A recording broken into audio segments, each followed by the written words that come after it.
Good evening. The title of this story is called Dead End, and it begins on a grassy knoll in a park outside of Lakewood. Lakewood is a community of about 30,000 people, and the sky is beautiful with a few clouds floating by. The trees are full green in foliage. The sound of birds, other people in the park. On the ground, there's a red and white checkered blanket with a basket, and sitting on the blanket are Scott and Marcia. They have been dating at least every other week, for the past 6 months. Scott is totally enamored with Marcia. He believes she's the most wonderful girl that he's ever met and hopes to marry her. He has grand expectations of a big house, kids, a great job, which he already has as an accountant, and their life together would be exciting, wonderful, adventurous.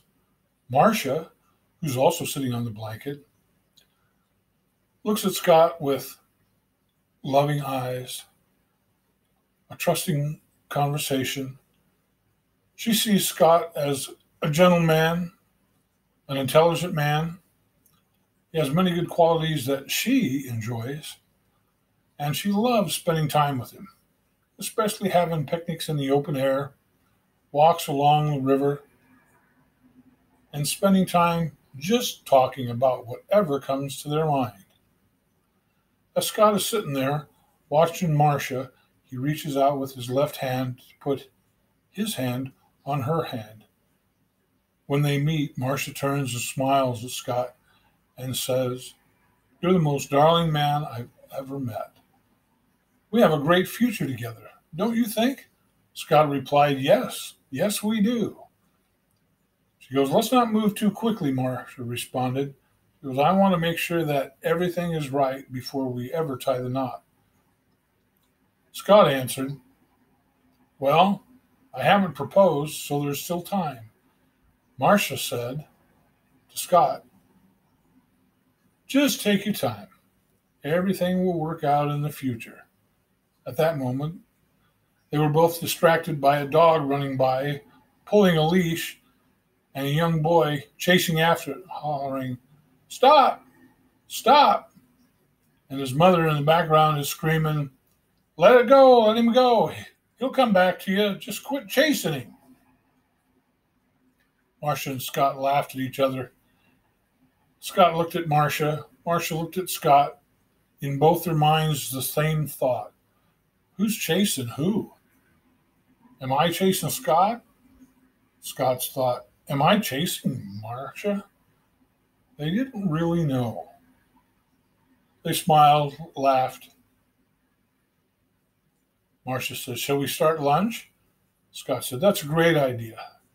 Marcia unpacked dishes, glasses, silverware, took out a thermos of sweet tea, laid down sandwiches, some potato chips, some fried chicken. Scott was eyeballing the meal as it was coming out of the basket. He says, "I can't wait to taste your sandwiches. You make the best ham sandwich in the whole state." Marcia replied jovially, "You're just saying that because it tastes so good." Scott then replied, "Yes, it does. It tastes very good." They began to eat, staring at each other, laughing independently. It was a wonderful afternoon. Marcia looked at her watch and said, "Oh, Scott, I've got to be going in about 20 minutes. And Scott asked, "Well, where do you have to go?" She goes, "I have a commitment that I have to keep." Scott understood. Oftentimes, Marcia would say that she had commitments and that she needed to keep them. Scott never doubted her. She had always been honest with him. And so he said, "Okay, where do I need to take you?" She goes, "Help me clean up first We'll put everything back in the basket. I beg your pardon. I'll fold the blanket and let's walk back to the car. A few minutes went by. Scott had the basket packed. Marcia was folding up the blanket, and they began holding hands, walking away towards Scott's car. Moving ahead, it's later that evening. Scott is home. He's in his apartment. It's clean. He's a clean freak. He likes to have everything clean. And he actually pays a young lady to come in twice a week and clean for him because he's busy. On weekends, he usually has Saturday off. Sunday afternoons, they either go for a walk, have a picnic, or spend time together. But for the most part, as an accountant, he works 12-hour days, 5 days a week, sometimes Saturday morning. And he's always busy. Switching sides, Marcia gets back to her apartment. She has a roommate named Sally. Sally opens the door, says, "How was your picnic?" Marcia said, "Just fine. You and Scott?" Sally commented, "Yes. We went to Lakewood Park to have lunch. I packed him a nice lunch. He said I have the best ham sandwiches in the state." Sally replied, "Yeah, very good sandwiches. I like them, but didn't you tell him that I made those sandwiches for you and packed the basket?" "Well, I didn't have time," Marcia said. "It didn't matter. He enjoyed the food anyway. I was really glad." "Thank you, Sally, for doing that for me. And here, the blanket probably needs to be washed. There's probably some grass sticking to it." Sally took the blanket out of Marcia's hands and kind of looked at her. uh, "Don't you want to wash this?" Marcia said, "I don't have time. I have a commitment I have to get to." Sally said, "Really? On Sunday afternoon?" Marcia said, "Yes, if you'll excuse me. I have to go." Sally was standing with a basket in one hand, a blanket in the other, and a puzzled look on her face, like she was questioning where she was going, but didn't really know. A minute and a half later, Marcia had collected a coat, checked her purse, picked up her car keys, and out the door she went, pulling the door behind her and saying to Sally, "Don't wait up for me. I probably will be late." The door closed, leaving Sally stunned. But that was Marcia. Sometimes she would just tear off without letting Sally know where she was going and what she was doing, and not come back for hours.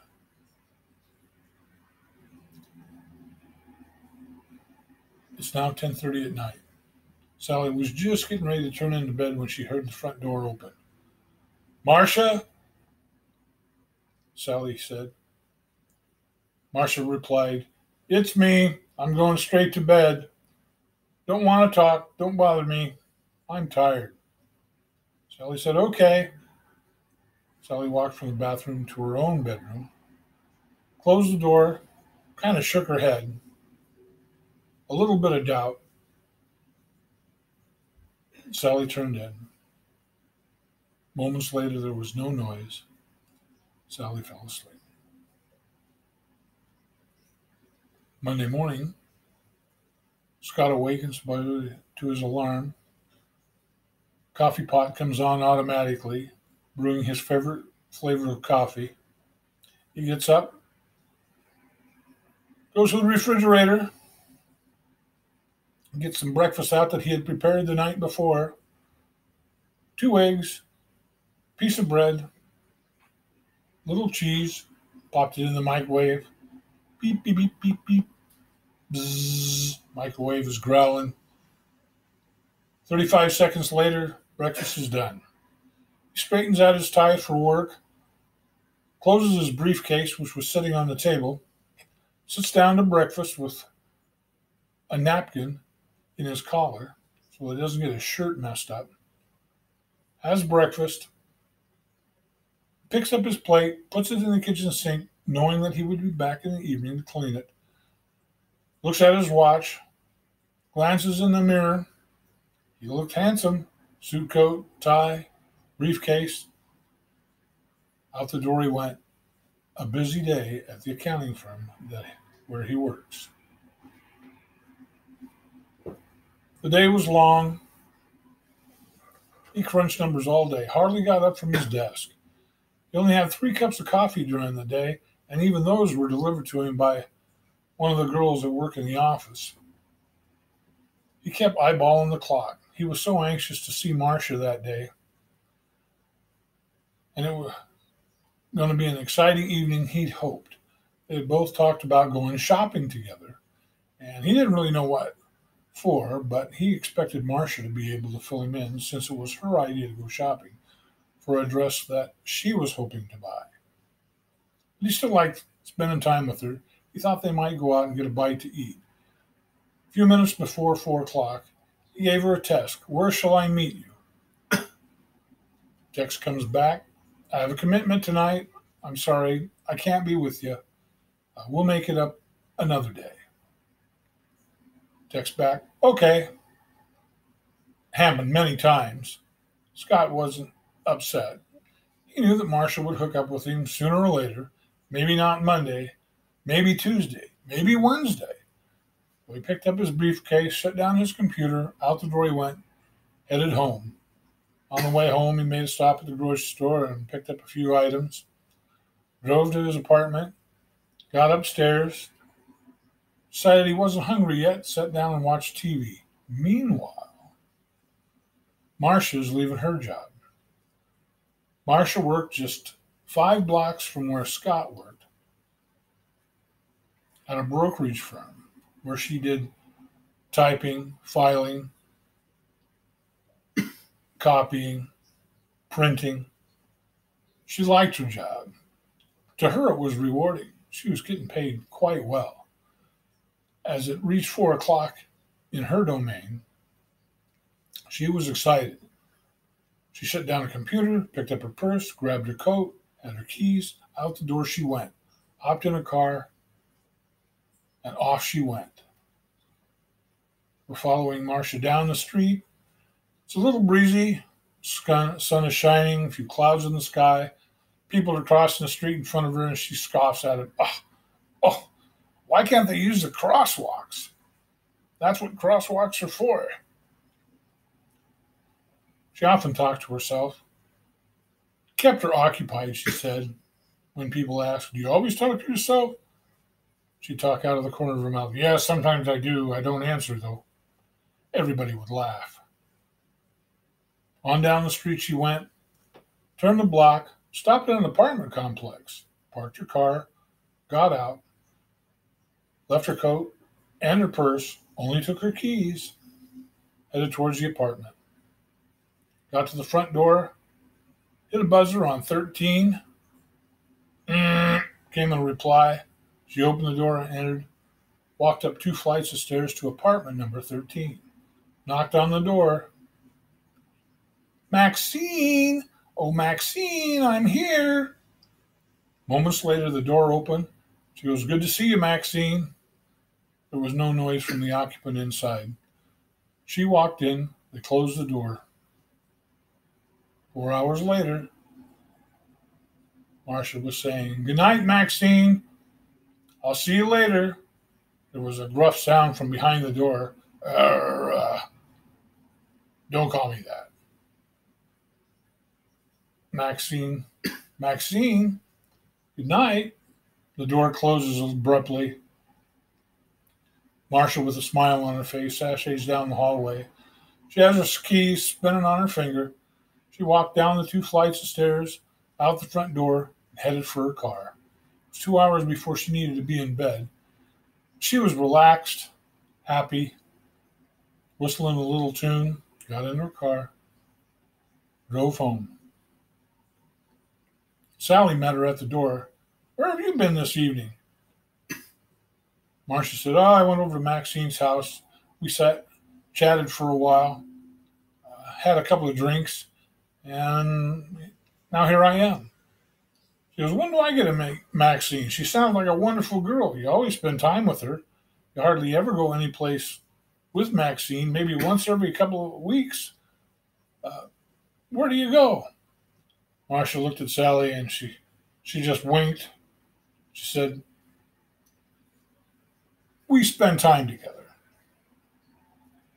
Moments later, they were both in bed. Wednesday morning. Marcia gets up, rushes out the door.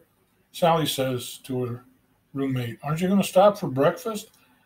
"Got to hurry today. I got to get into the office early." Marcia always would say that when she had something else in mind. Sally never quite knew what. On the way to work, Marcia stopped at a local 7-Eleven, walked in, picked up a bottle. Moments later, walked back out, got into her car. Bottle was in a paper bag. It was wine. It had a really good Merlot that she liked. She looked forward to drinking it later with her friend Maxine. About the same time, Scott happened to be driving by and saw Marcia exiting the store with a bottle. His first thoughts were, "Oh, good, we're going to have some wine for this evening's dinner. I'll be cooking for Marcia. She'll be so excited. I got some new recipes from my mom. I can't wait to prepare dinner for her." All day long, Scott thought about how he was going to prepare dinner. He'd already stopped the day before at the grocery store and picked up the items he needed for preparing the evening meal and was looking to see Marcia around 6:30. Hopefully, they'd have a wonderful evening together, candlelight dinner, and a bottle of wine. 6:20, he was so excited, started to pull the dinner out of the oven so it would cool. Marcia's impeccable for being on time. He knew that she would be knocking at the door precisely at 6:30. He set at the table, wine glasses, water glasses. It was beautiful. A light blue tablecloth on a walnut table. There were 4 chairs at the table, but when she came over, he would always move 2 of the chairs over to the wall and one next to the sofa. He felt it made it more personal when they were dining together. 6:35, there wasn't a knock at the door. He thought, well, that's odd. She's usually right on time.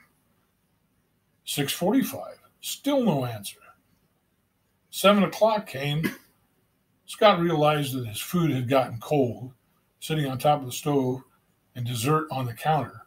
He was disappointed because he had suspected that she might do this. It wasn't unknown for her to not make it. Because I'll be getting a text any second now. Looked at his phone. Any second now. He looked at his phone again. All of a sudden, dee-dee, there was a text from Marcia. "Sorry I missed our date. Something came up. I had to rush. Talk to you tomorrow. Good night." Scott texts back, "Oh, that's okay. I know you'll make it up to me. Have a good night."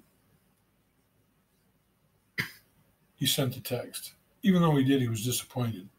Once again, they had made plans and she had something come up. Always seemed to be that way. Days went by. He didn't hear from her. Drove past her apartment a couple of times, didn't see her car. Wondered what was going on. Sometimes Marcia was just like that. She'd disappear. She wouldn't call. She wouldn't text. Days would go by. The longest it was ever was a week and a half. And then she said, oh, how sorry she was. She missed everything. She'd been so busy talking to friends, going to see her mom, talking to her dad, visiting her brother, visiting her sister, going shopping, had to get groceries, had to go to the laundry mat.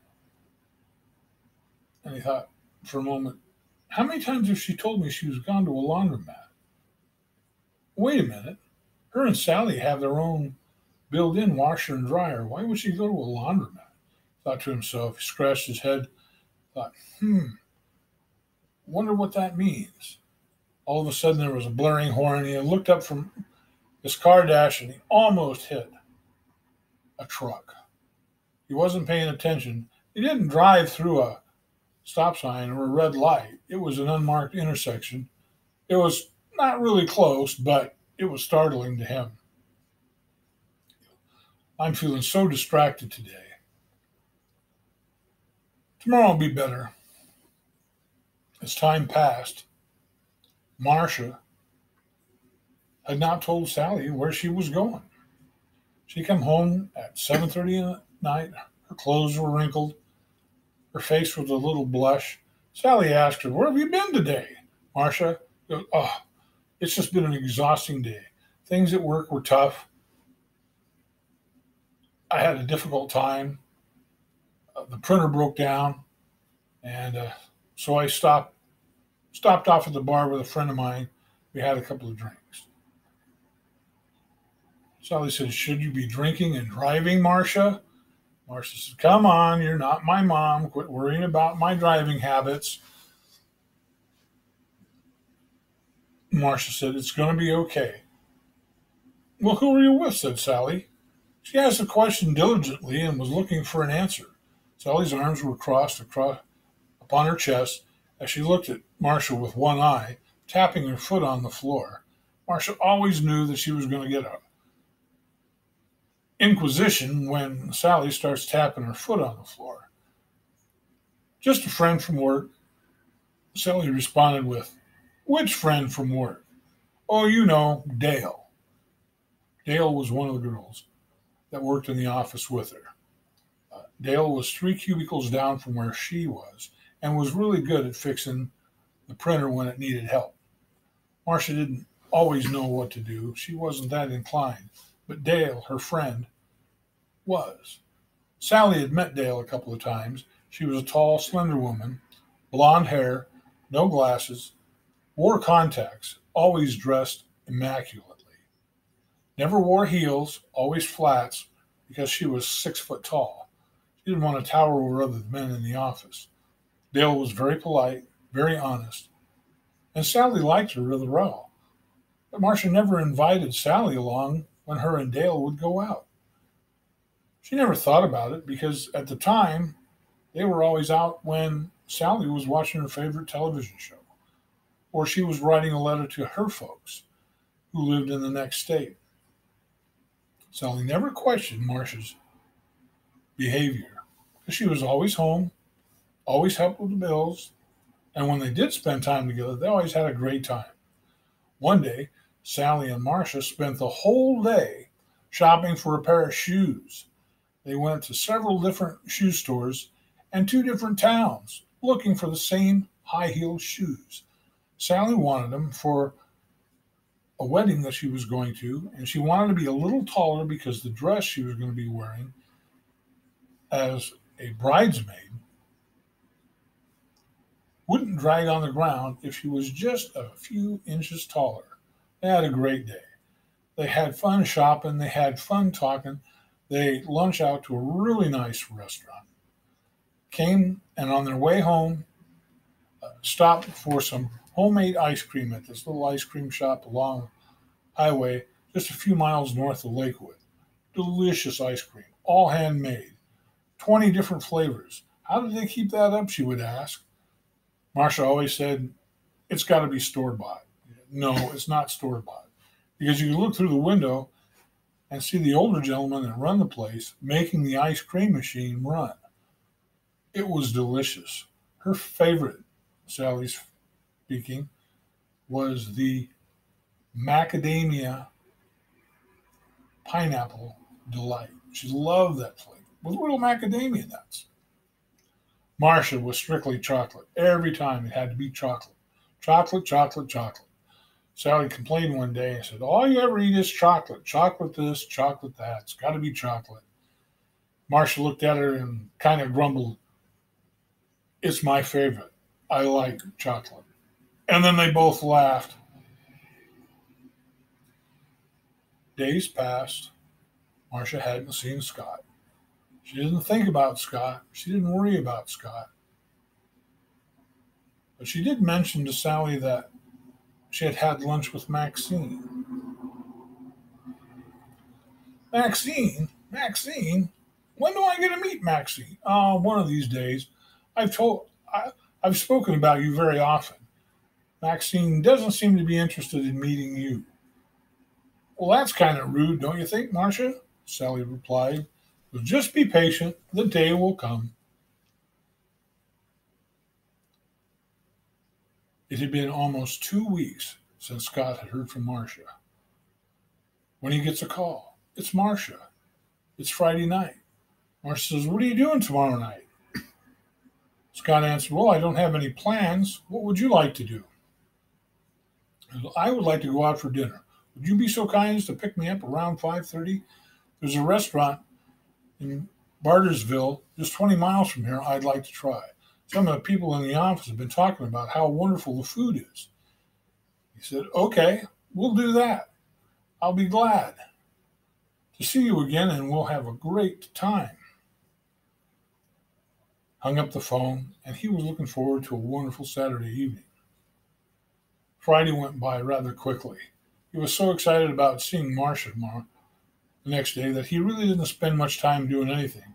Went home, took a bath, watched some TV, fixed himself dinner, went to sleep thinking, "Oh, this is going to be great." Saturday morning, 9 a.m., he had to go to the Quick Mart, fill up with gas, and wanted to get a candy bar and a soda. Wouldn't take him long. So he stopped at the Quick Mart, filled the car with gas, went in to pay, and he thought he saw Marcia. And he wasn't sure. Paid for his gas and kept looking. She was talking to a tall, slender gentleman with dark hair, no glasses, looked kind of muscular. He was sure it was Marcia. He said thank you to the cashier, put his wallet away, and started to walk over, when Marcia turned and said, "Scott, what are you doing here?" "Well, I had to put some gas in the car, and I wanted to pick up a candy bar and a soda." "But what are you doing here?" And she said, "Well, I'm meeting someone." Scott said, "Who?" And she giggled and said, "Maxine." The tall man said, "Why do you keep calling me that? My name is Max. Max Stillwell. Do you understand? Quit calling me Maxine." Marcia just laughed. Max Stillwell looked at Scott with a peculiar expression on his face. He goes, "Do I know you?" Scott says, "I don't think we've met. My name is Scott Wellengood." "Well, how do you do, Scott? You already know my name." And he said, "Yes." "Marcia, did I hear you call him Maxine?" Marcia didn't say anything. She blushed bright red. And Max said, "Yeah, that's my nickname." You wouldn't be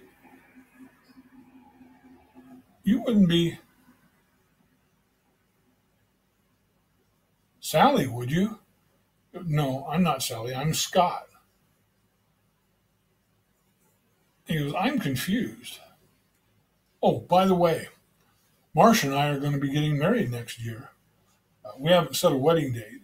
We're not really engaged yet. We haven't picked out a ring, but we were going to today." Scott said, "Really?" Max said, "Yeah, why do you say?" Scott replied, "Marcia and I have been seeing each other for about 8 months now. We were planning on getting married in about a year or so." Max looked at Scott. He goes, "Well, that's peculiar." He looked at Marcia and he goes, "Really? Really?" Then Max exclaimed, "This is a dead end," and walked away. That's the end of our story.